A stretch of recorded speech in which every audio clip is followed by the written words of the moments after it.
So I'm going to show you how to do these types of simulations in R. So first of all, as always, you can find the slides here, bit.ly BEM 392, S22 slides 8. If you'd like to follow along, they're also linked on Canvas. Okay, so what is risk? So this is basically the possibility of an undesirable outcome like loss or damage. Basically, most people want to minimize risk, so that translates into maximizing profit or success or whatever. I think this is kind of a basic concept that folks have probably heard of before, and we're going to talk about how to actually quantify it. So the idea is, first, you want to identify what the risk might be, and then you want to quantify it. And that's how we're going to use simulations to sort of be able to take these two pieces into account simultaneously to try to establish, based on the assumptions that we've made, kind of what the risk might be under different settings. So this is, just to sort of explain why it's good to both kind of identify what the risk is and quantify it. Some examples. So for example, you could have a 10% risk. So that would be identifying the risk that you will lose $10. So that would be quantifying the risk. So this is like a risk statement that says, you've got a 10% risk that you might lose $10. Or you might have a 1% risk that you will lose $10,000. And so kind of thinking about which is worse, you need to know both how likely the risk is and also what the risk is. So what kind of a loss you would have. And kind of taking both into consideration when trying to make a decision is useful. So both the likelihood and the quantification of that risk matter in trying to make the decision. So simulations, or these Monte Carlo simulations, it's a way to basically quickly generate and analyze many possible outcomes under uncertainty. So for example, I can help you answer questions like how much should we allocate to a particular investment, or you're interested in renting out apartments, what's the risk of losing money? So what's the risk of actually losing out in a given scenario, or you're trying to determine how much of a product to purchase, what is the risk of not breaking even? So these are all kind of types of examples where this type of analysis would be useful. You could probably imagine tons of examples where this type of analysis would be useful. And so here's an example. Option 1 is an investment that will always make 1%.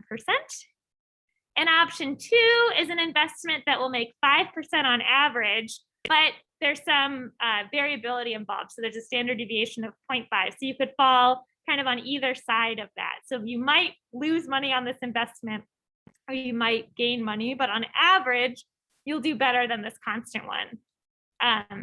And we've got this stake. So if you lose more than 20% of the money for your company, then you lose your job. So you've got this kind of threshold of and an outcome of risk that you definitely don't want to lose more than 20%, or you want to minimize that probability. And so you can imagine kind of allocating between option 1 and option 2. And so for a simple analysis, you could look at what happens if we put 100% of our money into the risky investment. What's the probability of the firm closing or of you losing your job? And so what I can do is I can put these inputs into I can simulate them in R, and I get this little distribution of return. Here I'm assuming that I'm putting $100 in to begin with. And so this red is quantifying if I lose more than 20%. So basically if my return is less than 0.8. Or less than $80. So I put in $100 and I end up actually losing money. And so here, the probability of the firm closing or the probability of losing your job, if 100% is allocated to the risky investment, is 0.3. So 30% of the time, that's going to happen, which that's kind of high, I think. And so we can look at this across basically different proportions or different allocations to this risky investment. So what I've done here is on the x-axis, I've got this, we sometimes call this alpha. This is the proportion that you're allocating to the risky investment here. So if I allocate 0%, that means I'm going to go all in on my non-risky, but kind of like low reward investment of just getting 1% back. And if I go all in on my risky investment, then I end up over here where I've got this 30% chance of losing 20% of my money. The red dots indicate that I've lost more than what would make me lose my job. And the blue indicate that I'm still in a job. And the box plots just show basically the distribution. So on the top here, I've written the probability of losing 20%. So my probability is 0 and 0 in both of these cases. So it's very, very low chance of losing if I don't do it. Well, 0% chance of losing if I don't have any anything allocated to the risky investment, and pretty low chance if I only have 10% given to the low, given to the risky one. If I go to 20%, now I've got about a 1% chance of losing my job, and so on. Okay, so what I want you to do is go to this link here, bit.ly BEM 392 S22 AE4. And this is going to be a little survey where you can tell me which one you think you'll choose. And we're going to basically run this scenario and see who was the most profitable and also who loses their job. So if you can go to this link, it'll take you to a survey that you'll just give me your name and how much you want to allocate. Give this to me in terms of probability. So if you want to allocate 10%, put 0.1. If you want to allocate 100%, put 1. If you want to allocate 0%, put 0. And then we're going to run. So I'm going to take all your answers and then we're going to run this scenario. I'll run it on my computer and we'll see who wins. So so you can see what the proportions are for each of those. I'll leave this up and we'll give you a couple of minutes to fill that out.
Okay. Hopefully everyone's had a chance to do that. I'm going to pull up, I wrote some code to pull in. Okay. All right. So if you haven't, you have like 1 second before I pull in the data here to finish your little survey to let me know how much you'd like to dedicate to your risky investment. And so here I'm going to pull in this data from Google Drive. We can just take a quick look at it. We've got 14 responses, okay, with some different alpha values. Good. Oh, everyone followed directions and have them between 0 and 1. Very good. So I've written this little function, and I'm going to show you how to do this yourself in just a couple minutes. But basically what I have here is I've got my risky investment, which has on average will have 1.05, so a 5% return, but it's got the standard deviation. And then I've got my risk-free, which is 0.1, so this has got a 1% chance of doing well. And then I have my alpha, which basically says how much I'm going to dedicate to each of those. Okay, so let's run this once. I'm going to set the seed, and I'm going to calculate this return based on your alpha values here. And now we can see who, let's see, who did the best and who did the, look at this. Well, so nobody lost their job. Good job, everybody. Charlotte, unfortunately, you got the worst return, which I guess is okay. And let's see how people did on the other side. Who did the best? We have, oh, Liza, very good. It was very nice. You win today's, oh, Drat. You win today's, so this is, well, let's try this again and see what happens if we run this a second time. So I'm gonna change my seed. Does somebody want to give me a seed? 8. Okay, let's change it to 8 and see what happens. All right, so now whoa, that's very interesting. What happened here? Did I rerun this? Let's see. Oh no, okay, wait, hold on. I need to get the new data. I'm gonna call this return 2 because I otherwise, let's see. Oh no, that should have still worked. Well,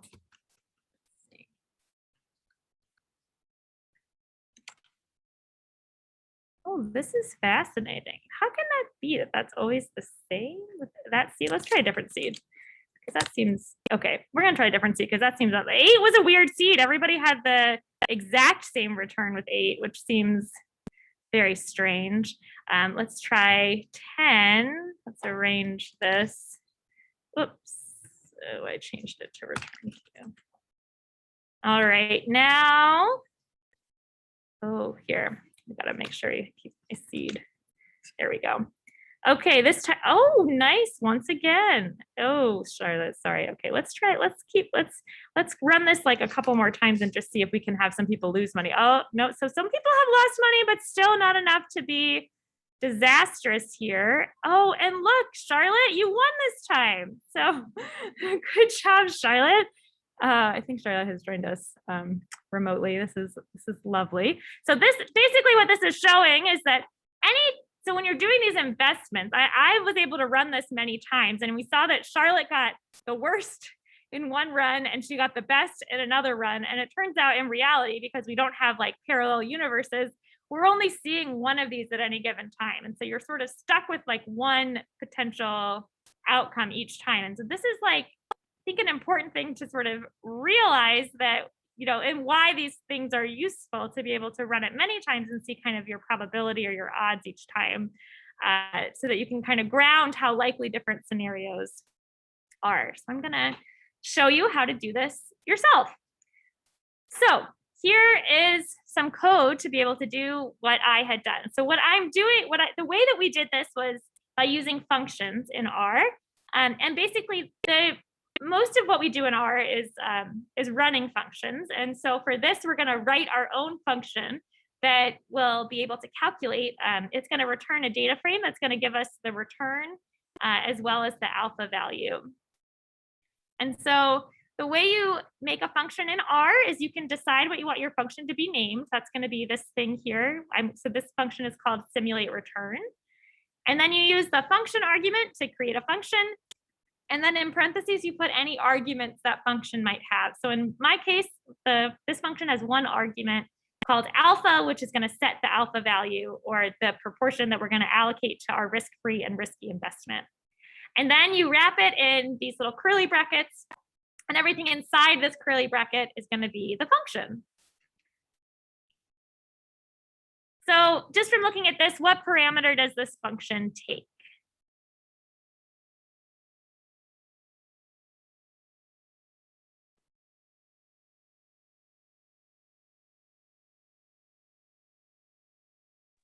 Takes one parameter, alpha, yes, exactly. Okay, so let's walk line by line through what this is doing. So first, it's calculating my risky return. And so for that, I'm generating one value from a normal distribution. So this R norm here, what do you think that does?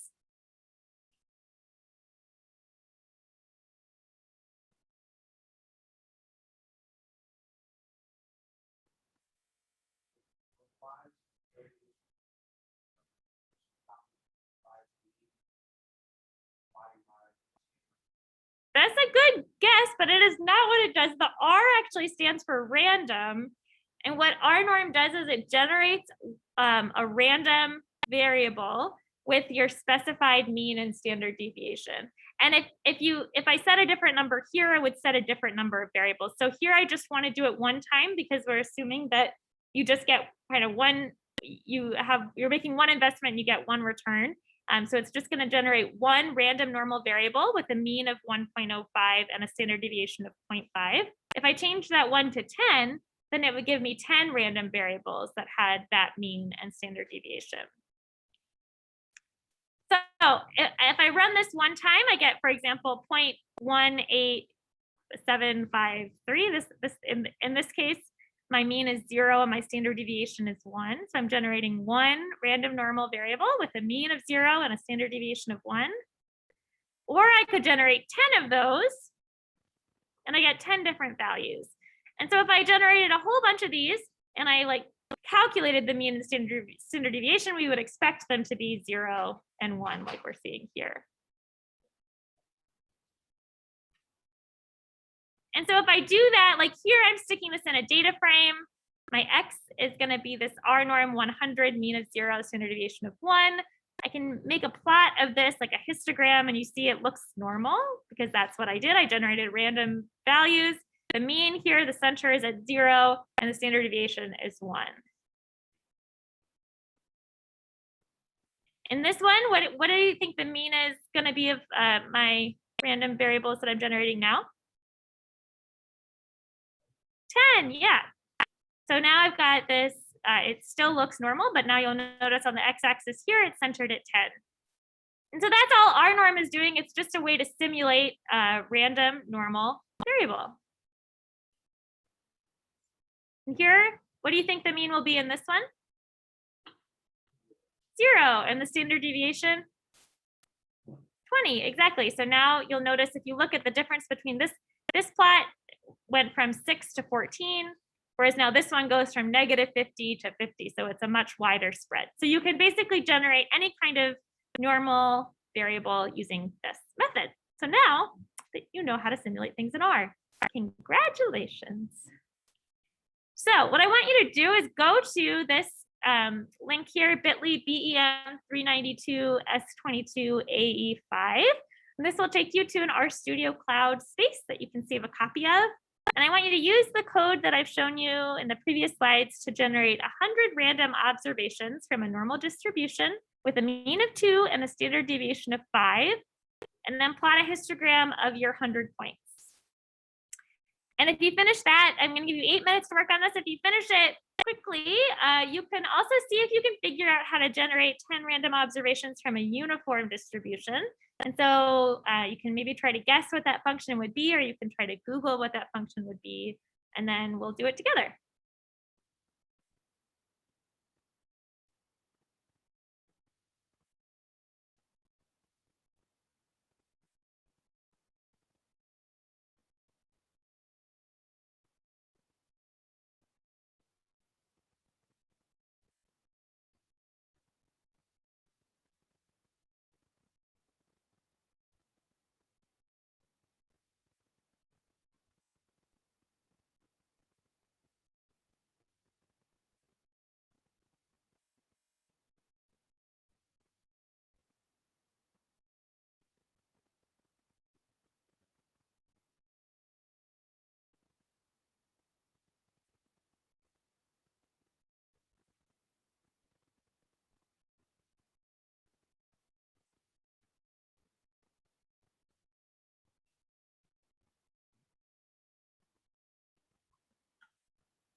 All right.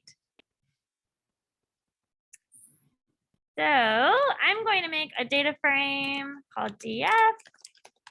And how would I create a normal distribution with a mean of 2 and a standard deviation of 5?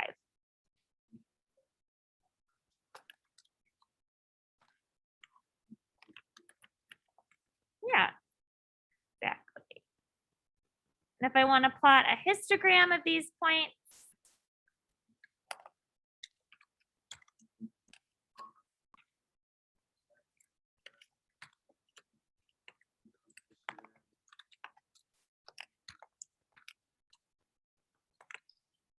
and we'll do maybe 20. And one thing I'll mention here, what would I do if I wanted, so every time I run this, if I look at this data frame, it's going to be different. And that's because it's generating random variables. If I wanted it to always give me the same answer, like if I wanted it so that if I reopen this and run it again, what would I do to kind of make it so that it would give me the same random selection? Yeah, set seed. So setting a seed basically sets a random seed that if that same seed is set again, it'll always give me the same thing. So I can do that. And now I can look at a histogram. Oh, I gotta run my code at the top here. So if you got an error, it might be because you hadn't run this code at the top. So you got to make sure that you run that before you try to make a ggplot. There we go. So there's my histogram. Got a question. Oh, set seed. Yes, very good. All right. And I could maybe change these bins, maybe a few. Yeah, I think that probably looks a little bit better. And so you'll see this doesn't look perfectly normal, which might be because we're only looking at 100 observations. If I increased this, for example, to 1,000 and I ran it again, and maybe I'll up my bin since I've got more people, it's going to look more and more normal. So the more people that are the more observations that I'm pulling from this, the more like a normal distribution it will look if I do this many times. And I also can just check that what I did made sense. So I can check the mean here of X, and I see it's 2.08, so pretty close to 2. And I can also check the standard deviation of X, and it's 5.06, so pretty close to 5.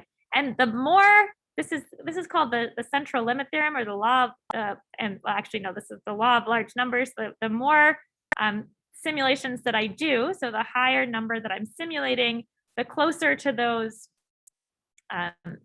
input values we're going to get. So now if I run this again, the mean should be even closer to my 2.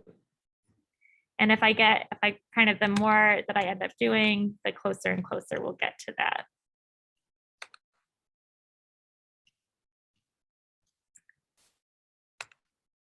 All right. Let me go back to our slides. Oh, and did anybody figure out how to generate a random uniform? Yes.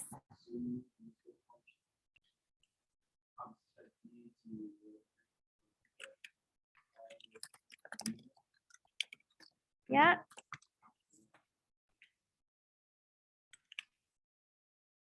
Exactly. And so, well, so now for a uniform distribution, the way a uniform distribution looks is it's got the same probability across all the points. And so you set a minimum and maximum value. So for example, when I looked at this, it looked like maybe this ranged from something like -20 to 20. And so I can make a uniform distribution with a minimum of -20 and a maximum of 20. This is only going to generate 10. I could instead generate like 1,000.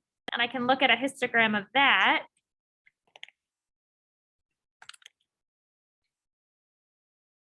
And oops, this should be T. And now you'll see it's pretty flat. So uniform distribution looks like this, where it's pretty flat across all the potential values.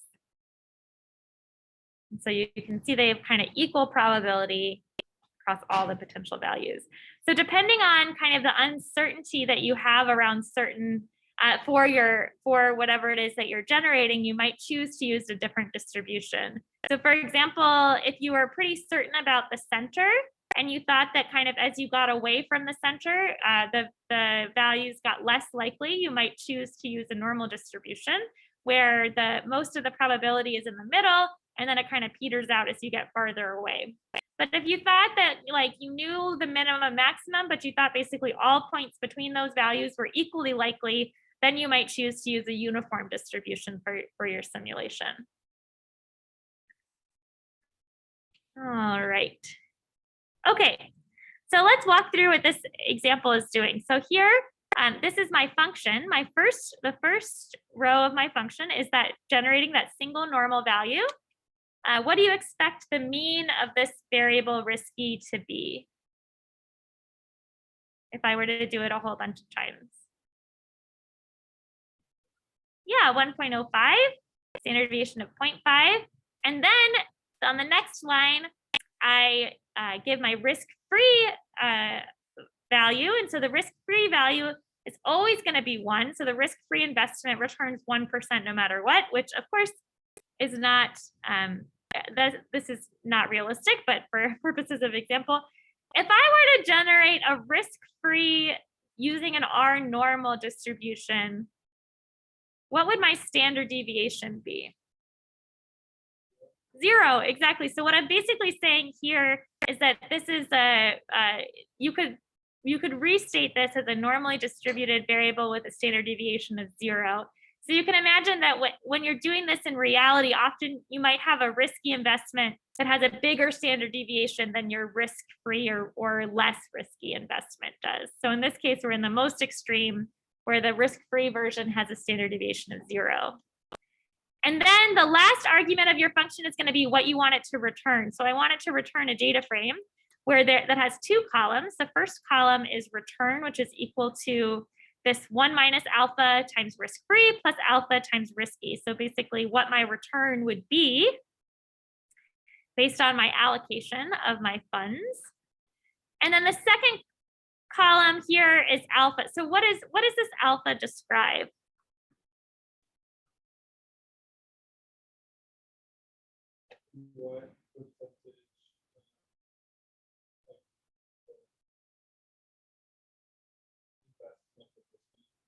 Yeah, exactly. What percentage you want to invest in the risky investment? So the second column is just going to output what alpha I put in. And that's just sort of for documentation purposes so that later if I wanted to remember what this data frame had, I could remember how much I allocated. So if I run this function one time with 0.5 as my alpha, this is what I get. I get this data frame that has a column with my return. In this particular case, the return was 0.87. We're getting pretty close to that 0.8 where I lose my job. And my alpha is 0.5. And so I could run this a whole bunch of times. And every time I run it, I'm going to get a different answer. So here I got a 7% return. Here I lost 18%. Here I got a 42% return. That's really good. Here I got an 11% return. Here I lost about 18% again. And here I had a 15% return. Okay, so what I want you to do is using the example code that I've shown you, I want you to write a function that has 1 parameter, alpha, and I want it to output a data frame with 2 columns. The first column is going to just be alpha, and the second column is going to be alpha times 2. And then I want you to run this with 3 different alpha values. So I'll give you a little bit of time to work on that, and then we will do it together.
Okay, I'm gonna start this. So let's see. If I want to create a function, I'm gonna call this like multiply by 2. What am I gonna type to create a little function that does this?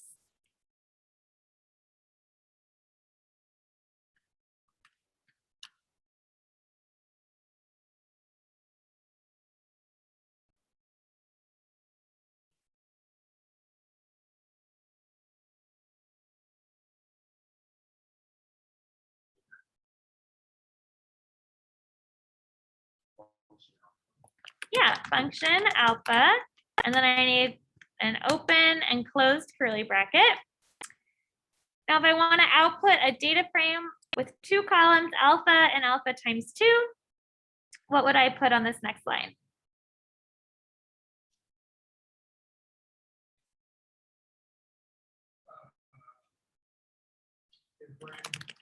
Yeah.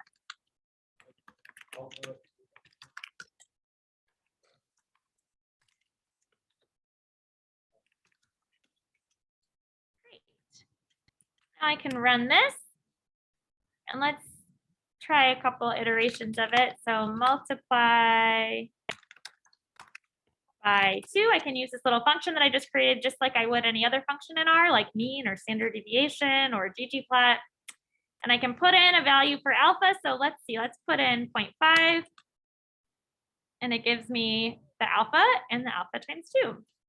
Or I could put in 10. It gives me 10 and 20, etc. What happens if I put in a vector of values? It gives me a data frame that has all of those values. So if I put in 10, 20, and 3, I ended up with alpha of 10, 20, and 3, and alpha 2 of 20, 40, and 6. So this is how the function works. You can make a function do anything you'd like in R, and it can have more than just one parameter. For example, I could have this be just multiply. My second parameter could be multiplier, and I could have this be alpha times the multiplier. So it would like this. And so then I would need, if I just run this, I'll get an error because I gotta rerun this function here. And this is gonna be called multiply. Gonna get an error because my argument multiplier is missing. If I make it 2, it's gonna give me the same thing that I got before. Alternatively, I can make it 10, and now it'll be alpha times 10. And I could similarly use my little vector, and I could plug in 10 for that, and I'll end up with each of those times 10. So does that make sense, kind of how you build functions in R? Yeah, so we're going to be using this to be able to do our little simulations. Okay, so here's coming back to our risk example. When we ran it a whole bunch of different times, we got a different value every time we ran it. And so the way that you can get the same value every time is to set a seed. So the output is still going to be random, but it'll return the same thing every time you run, which is nice if you're trying to kind of reproduce your results later. So often if I'm doing something that has some kind of simulation or random component, I like to set a seed. You set it like once at the top of your document. So now what I want you to do is, using the example code, I want you to write a function with 1 parameter alpha, and I want it to output a data frame with 2 columns, alpha and alpha plus a random value generated from a normal distribution with a mean of 0 and a standard deviation of 1. Then I want you to run this 3 times. And then I want you to run set seed 1 and then your function, and then rerun set seed 1 and your function again, and sort of see how that works. So we're going to make a new function. It still is going to have 1 parameter alpha, but now instead of being alpha and alpha times 2 as our 2 columns, it's going to be alpha and alpha plus a random normal value with a mean of 0 and a standard deviation of 1.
All right, let's do this together.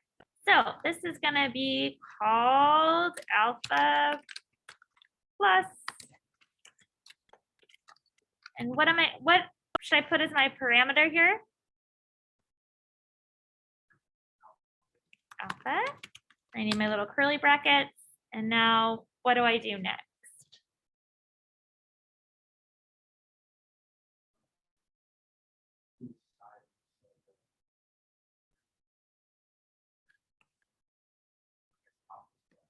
Okay.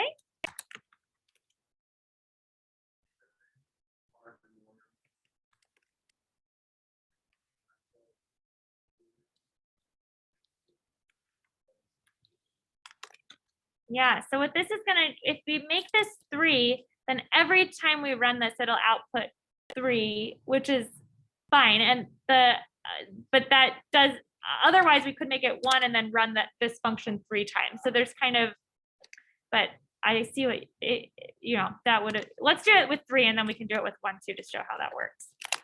Actually, I think I wanted it to be alpha plus that. So it's going to be alpha plus this random normal thing. So now we're going to output a data frame. I'm going to output my original alpha so that we have it. And then I'm also going to output alpha plus.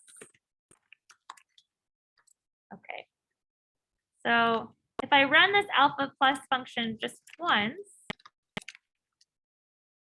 oh, and I have to give it an alpha value. You'll notice it does 3, where it does this 3 times.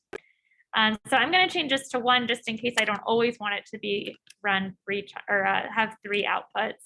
So now it's just going to do 1 each time. So if I put this and 3 times in a row here and run it, I get 3 different values. The first time I got -0.12, the second time I got -0.14, and the third time I got 1.64. But if instead I take these and I set a seed, so let's set, if we just set 1 seed on top, I'm going to still get 3 different values. I got -0.12, 6.68, and -0.33. But if I run this whole thing again with that same seed, I'll get those same values the second time. So I still get -0.12, -0.68, and -0.33. So this is what we want. Alternatively, if I put it in between every single one, then that means that the output each time is going to be exactly the same. So it's always going to be that -0.12. So this seed basically kind of sets this like random starter, which informs what is going to be output by your random process. And so it's basically, often I like to put it at the top so that everything that proceeds will be the same if I rerun all my code a second time. Okay, so I'll stick this down in this little chunk here. All right. Okay, so there's this function it comes in the per package, which comes as part of the tidyverse. It's called rerun. And it kind of simplifies this whole process so you don't have to just like type out that same function over and over again. And so here what I've done is I'm rerunning that simulate return function 5 times. And so that will output this list where I've got 5 objects in this list. The last 2 got a little bit cut off just based on the screen. But each time I've got my same alpha, so this 0.5 input, and I'm getting a different return. And so this is nice because then I can kind of look at these different returns do. And I can add this bind rows argument, which this also comes from the tidyverse, and that's just going to basically make, instead of outputting in this list form, it'll output in just a single data frame that has 2 columns returned. So the value that my simulated sample returned, and then the alpha value. So all I've done is I've used this rerun function. I've said how many times I want to rerun it, in this case 5. And then I've put the next argument is going to be the function that I want to rerun. And then in this case, because it outputs a data frame, I can use bind rows to basically make those be in a single data frame as opposed to a list of multiple data frames.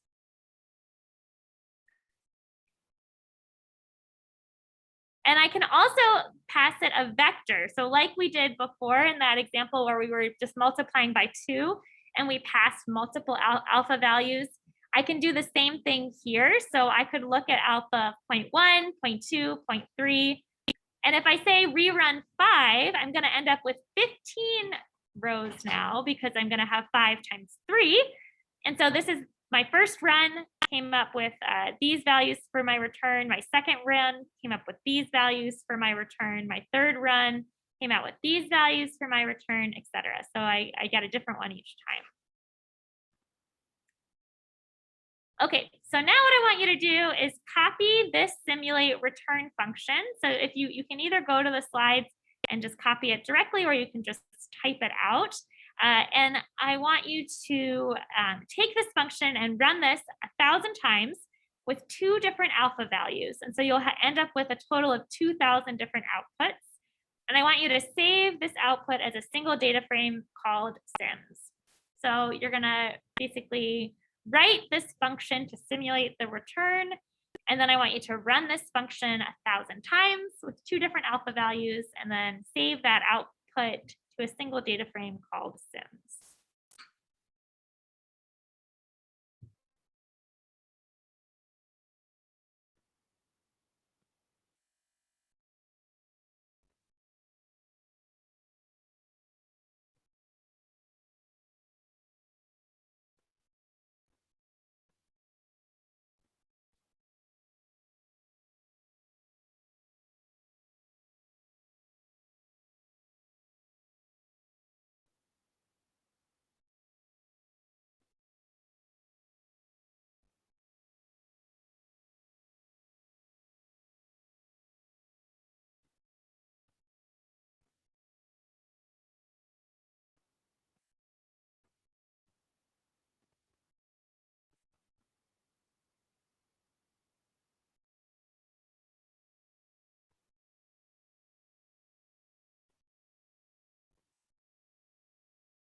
Okay.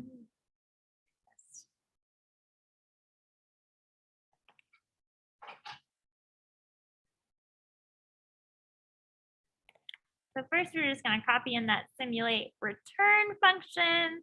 We're calculating our risky and risk-free and returning this little data frame. So I'm going to run that. And if I want to rerun this 1,000 times, what function would I do what function would I use? Rerun, yes. And my first argument will be 1,000.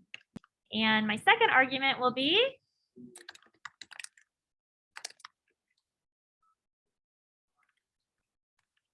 and 0.75. Great. And I want to save this as something called sim. So first I'm going to bind rows so that I can bind together. It would give me a list with 2,000 elements, and instead I would like a data frame with 2,000 rows. And I'm going to call this whole thing sims. We can take a look at that. So I've got my returns and my alpha values for all 1,000 of my runs, which ends up giving me 2,000 entries with 2 columns. Very good. Okay. So now the next step is going to be to plot the output. So this is going to be the function that I just ran here. I'm looking at 5 different values from 0 all the way up to 1. And I can use this sims in my ggplot, and I'm going to, on my x-axis, it's going to be an alpha. I'm using this factor because I wanted to actually treat this as a categorical variable here on the x-axis based on, because I'd like to do a box plot. And then on my y-axis, I'm plotting my return. What function would I use if I wanted to make a box plot?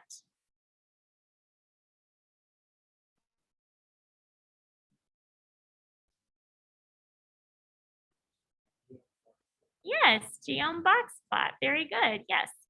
And so now I've made my little box plot here. This is like what I would expect. Basically, if I'm allocating 0% to my risky return, then I'm going to have no variability. I'm always going to make 1% back. And if I'm allocating 100% to my risky return, I'm going to have basically maximum variability here. Oh. All right.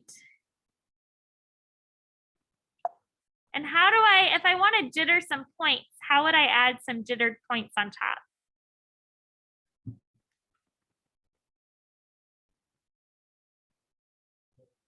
Geom jitter, yes. And I've set this alpha to 0.1, so that basically just makes it, the alpha here, this parameter is dictating basically how much transparency there is. So if you put alpha to 0, then you won't see the points at all. The default is that alpha is 1, meaning that they're 100% visible, and at 0.1 they're like 10% visible. So it allows you to sort of plot them right on top of each other without it looking like a mess. So I've added these little jittered points here on top. How can I remove these little outlier points? Are going to be repeated because they are also included in the actual geom jitter. So if I want to remove those little dots, how would I do that? Do you remember we did it in the visualization section, but that was kind of a while ago.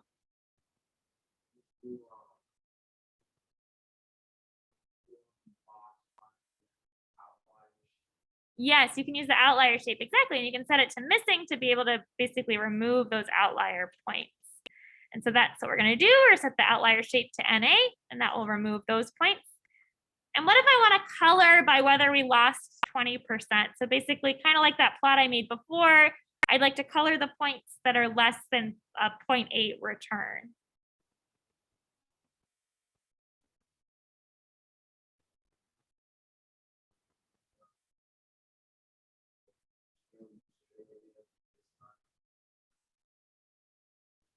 Yes, so we're going to do that. That's exactly right. But we also have to actually create a variable that indicates whether or not the color needs to be, whether or not it's less than 0.8.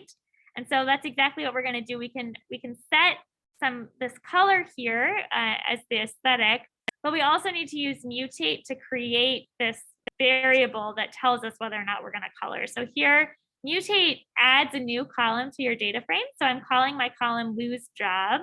And I'm using case when to say if the return is less than 0.8, then I lose my job. And if not, so otherwise it's true. It says basically in all other conditions, I'm still employed. And then I can use in my geom jitter, I can add that color to those jittered points so that I can sort of visually see how likely it is that I'll lose my job.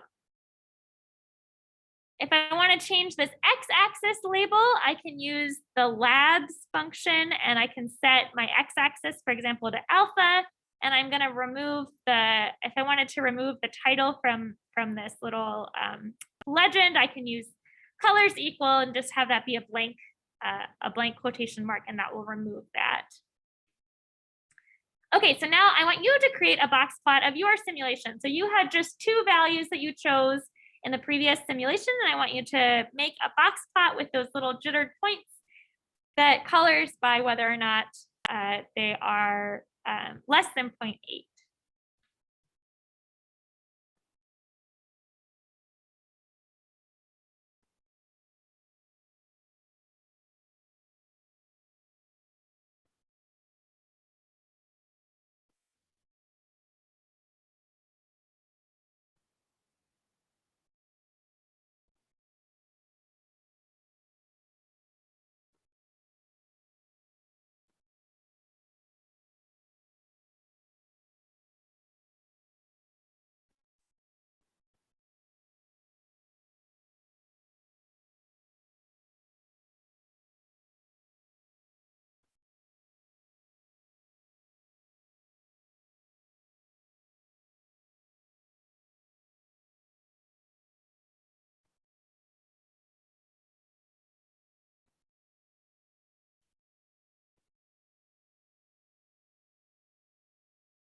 Okay, I'm going to start by updating this data frame to include an indicator for whether or not we're going to be less than 20%. What function would I use to make an indicator variable for that? Yes, exactly. I use mutate. And then I'm going to do case 1.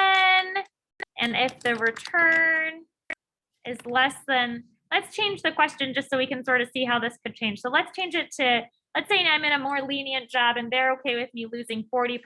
So as long as I'm within 0.6, then I'm okay. So this is going to be, I'm going to lose my job if it's less than 0.6. And otherwise, I'll still be employed. And now I'm going to use the Ggplot function. The data frame is going to be sims. On the x-axis, I want to have my alpha value. I'll use factor just so that this turns it into a factor variable or a categorical variable so that I can use my box plot. And the y is going to be my return. And now if I want to make a box plot, what function do I use? Yeah, box plot. I'm going to set those outlier shapes to be missing. And if I want to jitter some points, what do I do? Yeah, jitter. Set the alpha to be 0.1. And now I'm going to color by this lose job variable. So let's see what that looks like. So there we go. I've got my 0.5, my 0.75, and you can see kind of the red indicates when we're less than that 0.6 cutoff that would make me lose my job. I can even add a little dashed line there. So let's see, I can do geom h line to make a horizontal line. This is going to be, I'm going to have the y-intercept be at 0.6 since that's my cutoff for losing my job. LTY is the line type. I'm going to say 2 to make a little dashed line. So that indicates that any of those points below there are making me lose my job. And so I want to really avoid that. I can add some labels here. So for example, on the x-axis can be like proportion allocated to risky investment. I can change this little lose underscore job looks a little messy, so I'm going to make that. Let me get rid of that. This is looking pretty good. All right. Okay, let's do a new scenario so you can practice doing this again. So now you're considering investing in a rental property. And so U is the number of units, and we're going to say that the number of units that are rented is a uniform distribution somewhere between 30 and 40. And R is the rent per unit. This is fixed, so all of your rental units are $500. And E are your monthly expenses. And this is a normally distributed variable with a mean of 15,000 and a standard deviation of 1,000. So these are your assumptions going into your simulation. So your profit is going to be U times R minus E. This will be your monthly profit. So the number of units times the rent per unit minus your monthly expenses. And so I can use the same kind of process to simulate the profit. So here I'm going to generate from a random normal variable between 30 and 40. And then R is going to be my fixed rent per unit. E is going to be a random normal variable with a mean of 1,500 and a standard deviation of 1,000. And my output is just going to be this profit, which will be U times R minus E. You'll notice here, I don't actually have any parameter that I'm putting into this function. Here I wasn't comparing anything, so I'm just going to output like a new random value each time. And that's fine. Your functions don't have to take parameters. They always can, but they don't have to. For example, maybe if I thought that it wasn't really 30 or 40, I thought that there could be some different values for my minimum or maximum, then maybe I could put in a parameter there and update that accordingly. So how can we generate a random uniform variable? What function would I use? Yeah, our units. So here I'm going to generate one uniform variable between 30 and 40, and that'll be the number of units that are rented for that given month. And then what is the rent per unit? 500, exactly. And then how could I generate a random normal variable with a mean of 1,500 and a standard deviation of 1,000?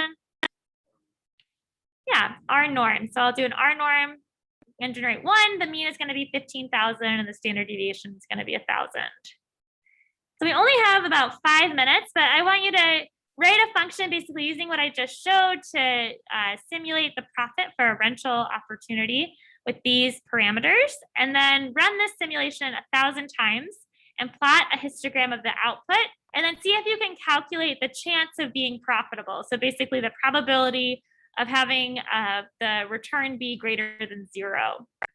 So spend like 3 minutes working on this, and then we'll do it together so that you can see what you should get.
Okay, so you would just copy the same little simulate profit function where I'm going to say that the rental units, the number of units rented is between 30 and 40.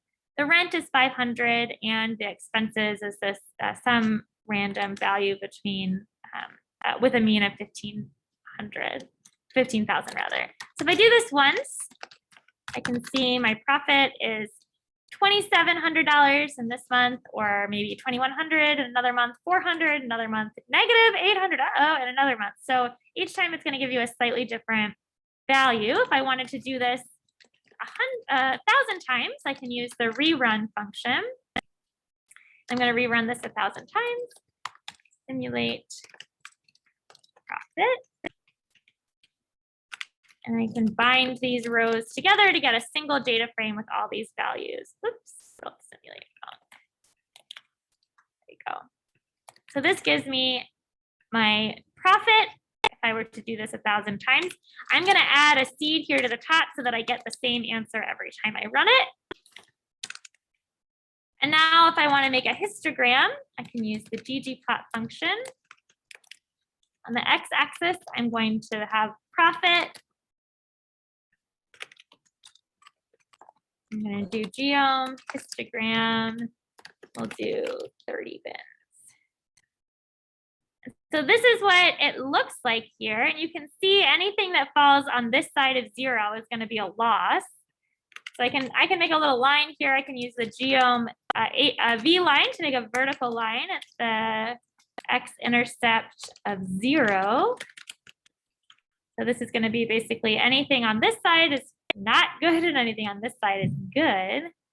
And if I want to calculate the probability of being profitable based on this simulation, it's just going to be the mean of sims or sims profit greater than 0. So we've got a 91.2% chance of being profitable based on these parameters. So this sort of gives you a little bit of sense of how you can kind of incorporate uncertainty when you're trying to make decisions. And so I think, for example, the last class, the last section you all did with Dr. Laurie was looking at linear programming, where basically you were assuming fixed values for all of these different pieces. And so what I'm showing you here is how you can kind of accurately infer some kind of uncertainty around those values and see how it might perform under that circumstance. And you can do it in a way where you don't have to actually kind of, you don't have to calculate these probabilities by hand. You can just simulate under these different scenarios and see kind of how it turns out. So it's a powerful tool for being able to incorporate lots of different uncertain parameters under different distributions of uncertainty to be able to sort of assess the probability of essentially really bad outcomes, or maybe even just medium bad outcomes or good outcomes, depending on what you've decided. For example, if I wanted to, I can set this to be anything. If I wanted to know the probability of making at least $1,000, I could see it was I had a 76% chance of making at least $1,000. Or if I wanted to know the probability of making at least $5,000, I could say I had an 8% chance of making at least $5,000. So it's a powerful tool to be able to kind of calculate different probabilities under different scenarios. All right.